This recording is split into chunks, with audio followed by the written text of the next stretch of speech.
Do you ever find yourself yearning to look beyond the obvious and dreaming about what's possible in your next chapter? Welcome to the Next Chapter Experience. I'm your host, Jeanette Blissett, former corporate executive who turned the page to become a best-selling author, entrepreneur, designer, and lifestyle business consultant.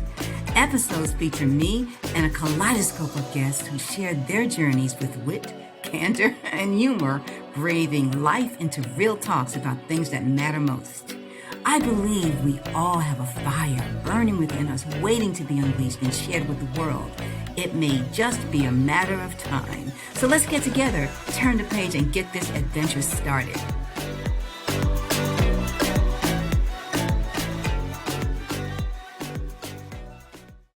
Welcome to the Next Chapter Experience. I'm your host, Jeanette Blissett. And today's guest is Mandy B. Anderson. Mandy is a TEDx speaker, award-winning best-selling author. She co-founded RAYMA Team, LLC, a life and leadership coaching company for women. And she's co-host of the Fearless Feminine Leadership Podcast on Apple Podcasts and Spotify. She helps female leaders navigate hard choices, speak up, and get noticed. Mandy shares her story of living with cystic fibrosis to encourage others to courageously live their lives to the fullest, no matter what they face. She is a certified life and executive coach and was awarded the honor of being chosen for the top 25 women in business with Prairie Business Magazine in 2020. Mandy lives by the water in North Dakota with her husband, Nate, and furbaby, Indigo. Mandy, welcome to the Next Chapter Experience. Thank you so much, Jeanette. It is an honor to be here with you today. Absolutely. It's my honor to connect with you. As an author, you've written so many books. The book that you published last year. Let's talk about that. Sure. So the book I published last year is called Dangerous Hope, and it is all about planting something meaningful in the soil of disappointment. And so I take the reader through what hope looks like and all the different characteristics that you need to know about, because the biggest thing I've noticed in my career is that people really wrestle with hope, especially when they start to lose hope because something isn't happening as fast as they thought, or it doesn't look like the way they thought it would look. And so people tend to lose hope in those moments. And how do you climb yourself out of that pit of despair? That's the journey that I take them on through the lens of a moment in my life where I hoped for something really big, of being miraculously healed of an incurable disease called cystic fibrosis. And what happened when I put my faith into action and decided to stop taking my medicine, which I actually need to be able to live and function, it didn't go the way I wanted at all. It didn't pan out. So I had to really wrestle with what is hope and where is my faith and my hope in all of this. I think hope has been the theme of my life from as far back as I can remember. It seems to be a topic that I write about a lot, whether it's in music or books or coaching. So it just seemed like Dangerous Hope was the message that was ready to come out for last year. I can appreciate that. As I was reading several chapters of your book, what intrigued me was your investigation or discovery of the different levels of hope. Reverend Jesse Jackson used to have a slogan, keep hope alive. Okay. When I was in corporate America, we had an executive who coined the phrase, hope is not a plan. And at that time, I really thought it was clever. However, as I read the chapters of your book and you define different levels of hope, if I actually met up with her again, that hope can be a plan. I would agree with you. I think we've probably all heard that phrase that hope is not a plan. It's not a strategy that you can follow. The paradigm shift that I really invite the reader into in Dangerous Hope is, what if it could be? What if we learned the different levels of hope and the cycle of dangerous hope? And every time we went through that cycle, we became a person who could handle what we're hoping for. I think that's what hope is all about. I think it transcends just hoping for something from a religious or a faith standpoint. It transcends just hoping and believing. But what are we doing to prepare for what can happen? What are we doing to learn the lessons as we go through it? Because it isn't just A, B, and a straight line there. As everybody has seen these memes online, right? You have point A, you have point B, and then you have all the twists and turns in the middle. And a lot of people give up at the first twist or the first turn or they're like half through and they just can't do it anymore because they haven't learned how to cultivate their experience in a meaningful way. So one of the things that fascinated me about some of what you share in your book is the relationship you have with your father and those coffee chats that you have with him and the story that he told about planting and sowing and all of that. So I'm an only child, and my parents and I have always had a pretty close relationship. I think growing up, I think part of our journey has been learning how to grow separately as individuals as I got older, and what does our relationship look like and all of that. Because when I was born with cystic fibrosis, for listeners that maybe don't know what that is, it's a genetic disease that affects your respiratory and digestive system, and there's no cure for it. What happens is a lot of times your body produces too much mucus, and eventually you get a lot of lung infections and you can't breathe. You essentially suffocate on your own bodily fluid. And it was one of those things when I was born in the 80s, there wasn't a really good outlook for CF. And so the fact that I am going to be 41 in a couple months is a big deal, because medical technology has advanced in so many amazing ways where the future for cystic fibrosis really is hopeful. And I think through the years, my dad and I, we have coffee dates, and we don't have them like once a month or in any type of cyclical manner. Whenever we can get together, we have coffee dates and catch up.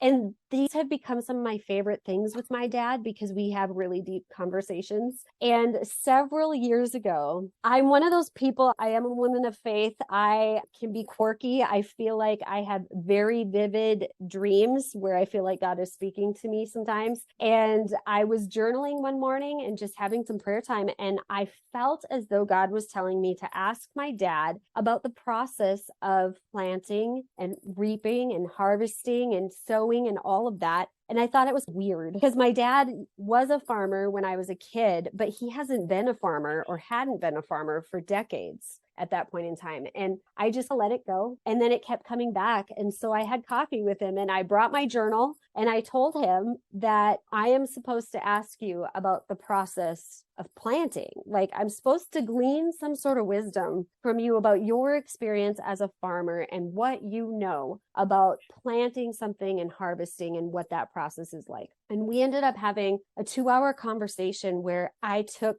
pages and pages of notes. The journal, if I showed it to you today and dug it out of wherever it is in my office, it's falling apart because I have referred to it so many times, because what he taught me has since become some pretty foundational material that we now teach at my company, RAYMA Team. And we teach this concept of, are you getting stuck in the weeds, or are you sowing the seeds of becoming a person who can handle what you're hoping for, becoming a person who can help lead and influence other people into something better? And is what you're planting leaving the legacy that you want to leave? And so that's one of my most favorite conversations with my dad. I had no idea at that point in time that it would someday be part of a book. I honestly thought it was going to be something that I maybe needed to share with the women of an upcoming conference that we were doing. That's as far as I thought it would go. And that probably was 2017, 2018. And here we are years later. Yes. The world looks way different. And this has been content that has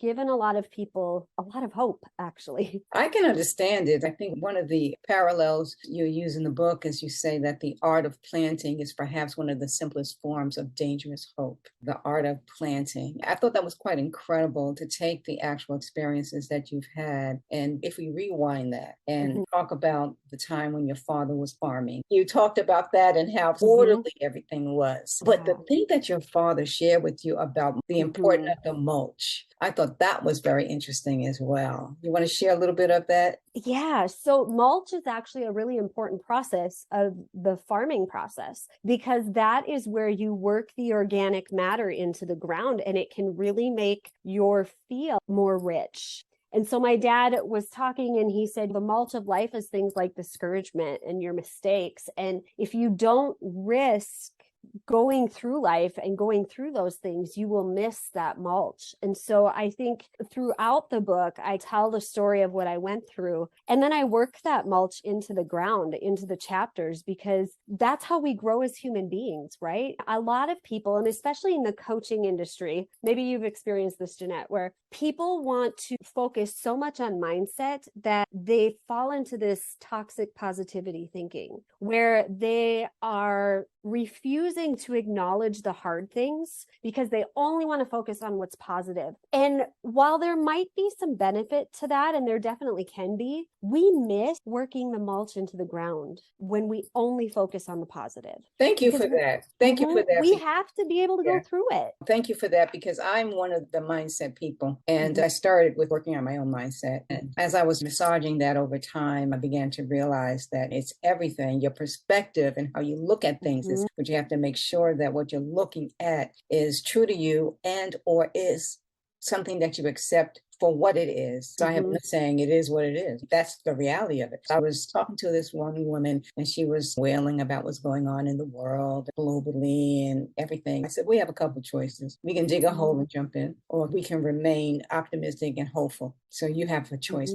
I know that was hardcore, but that's the bottom line. And it wasn't a coaching session. Thank God. They probably would ask them for the money back. Okay. But in essence, when I saw the toxic positivity, that kind of rang a bell with me. And that is so true, because it's almost like having blinders on. No matter what's going on around you, you're going to be positive. And that's not possible. I think anybody who takes a dive into the deep end of personal growth, I think we all go through this journey where when we're learning about mindset, we go way over to one way. So we're rewiring how we've been thinking and what we've been saying for decades before that moment in time. And then as we start going through some things, we realize, okay, wait, it's good to be intentional with what we're speaking. It's not good to pretend like the hard stuff isn't there. And I think, especially in this day and age, when we look at mental health and where things are at in the world, telling people to just look on the bright side actually can cause more damage. It's not as helpful as we think it is. We got to give them the critical thinking skills to be able to see both,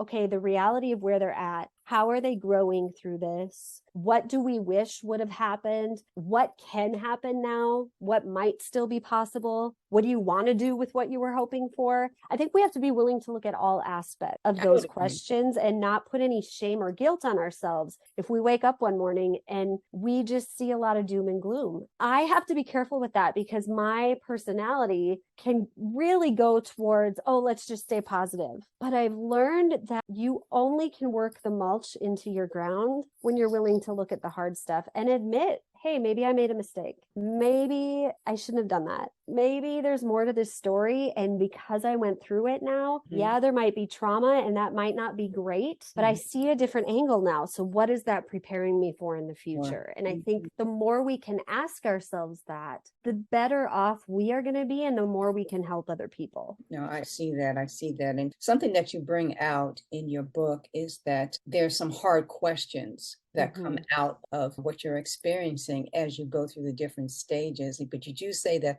hope is a long game and it may seem easy, but it's not. So to hang in there, love your dad. Don't even know him, but love your dad. Okay. He talked about burning the fields and things of that nature. So in my travels, I've seen controlled burns of some farmlands. But you know what? When I read that and he explained to you the danger of doing that, a lot of farmers are taking the shortcut, but they were burning out all the nutrients in the soil. And in your book, you defined for us how to understand the different levels of hope. And one thing that I came to understand is, of course, it's a long game. Many people think, I've been positive. Why isn't it happening right now? You provide a lot of examples of individuals like yourself and others who hung in there, persistent over time with the mindset of a positive outcome. There'll be challenges along the way. And I think that sometimes there might be some misunderstanding about it shouldn't be hard. It should be easy because I'm hopeful and I'm positive. And why isn't this happening right now? Have you talked in that way? What do you get back when you talk about hope when you're working with people?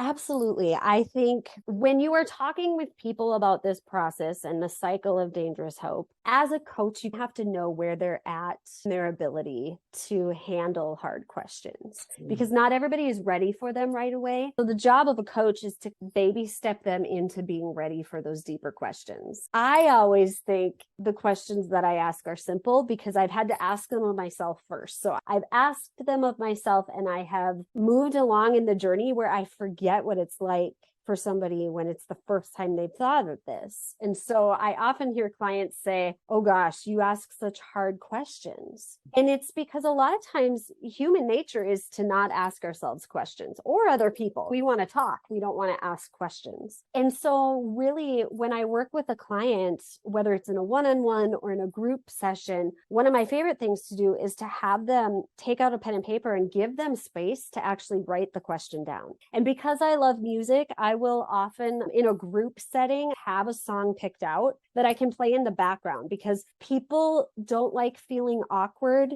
writing their answers in silence. They want to be able to know that people aren't just staring at them. So a lot of times having that, just finding the right song to play for a journal exercise like that can be really helpful because it eases the discomfort or the embarrassment even of having to write something down because some people get really easily embarrassed by taking a moment. Other people get really emotional, good or bad. Sometimes they might tear up and it could be because they're happy and they're thankful, or it could be because, wow, they have a lot of pent up anger and they're just now letting it out. And so I think as a coach, I've had to learn how to be comfortable with whatever reaction the client in front of me has. Oh, that's good. That's and good. that has come through a lot of practice. When you mentioned that you had to give some tough love, I remember I have two examples early on in my career, and both of these clients, we still talk today. We've actually become friends. And one of them, we were working on some confidence issues.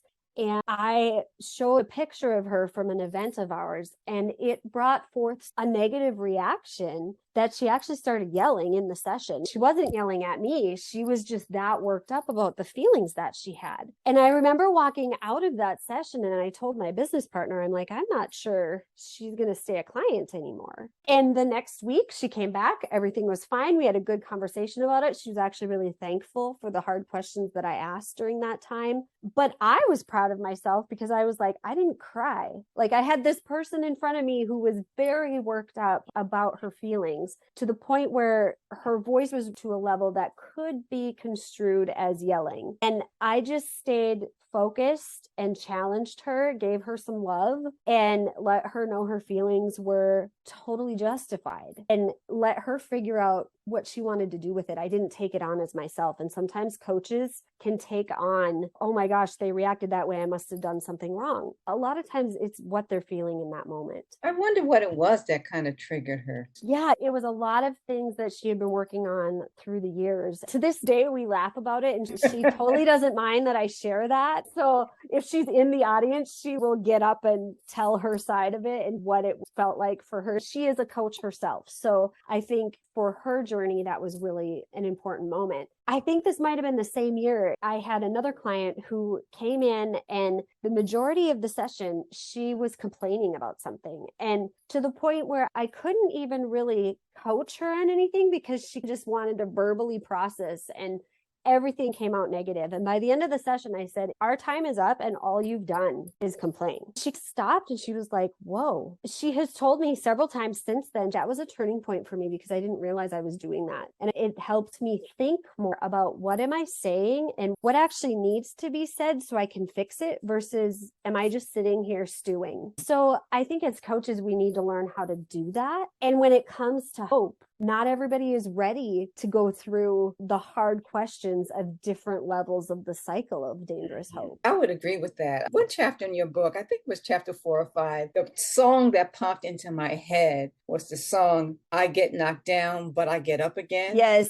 Yep. I actually went to YouTube to pull it up so I could hear it again. There was something in that chapter that kind of just clicked and triggered that song in my head. And that reminded me perhaps of the resilience that is needed even through those times when you are being almost dangerously hopeful. However, things are not lining up exactly the way you had hoped for. Something gets in the way of it. There's a setback, there's a disappointment, and many back up. And others say, I'm going to make it through this. That song resonated with me. Yep. That is a song from my high school days, and I love it. I'm like, yes, I know exactly which one you're talking about. I can't think of the group. Is it like Chubbawamba or something like that? Yeah, it is. Yeah, exactly. Because I didn't know the name of the group. All I remember is the song happened at a special time in my life. It was a time when I was working through some things, and it became almost like a theme song. I don't know. It just brought back memories. But it's true, though. Disappointments do set people back. And they lose their momentum, whatever the momentum is. And maybe the momentum is just incremental and they can't see progress. And any setback flattens them out. And that's pretty unfortunate. You mentioned your faith a lot in the book to the extent of how it connected with being hopeful or having hope, and the belief through your faith and through the different worship services. When you see others who got hands laid on them or anointed with oil, and you see all these things and you interpret it as real. How much of that played into your decision to basically be done with all of the medication? Oh, it played in 100%.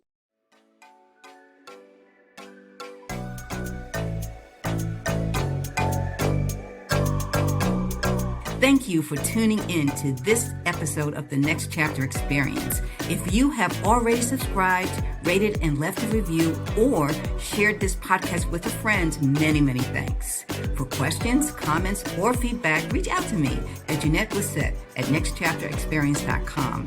We'll be back with more conversations, so until then, keep that fire burning.